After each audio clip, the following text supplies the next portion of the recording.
إيه هي أعراض نقص فيتامين B12؟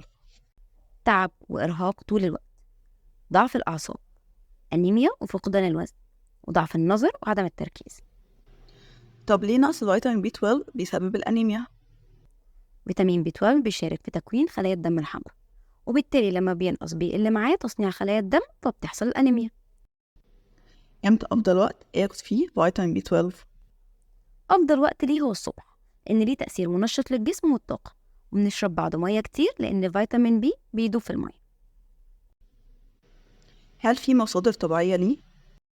طبعا المنتجات الحيوانية زي اللحوم الحمراء والأسماك والدواجن واللبن والبيض كلها غنية بفيتامين بي 12، بس لو نقص الفيتامين عندك هتحتاج مكمل غذائي ترتفع بيه النسبة بسرعة.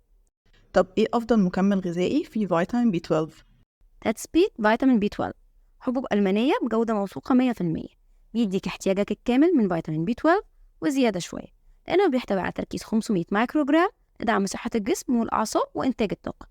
تقدر تطلبها من يور جرين شوب واختار طريقة الدفع الأنسب ليك.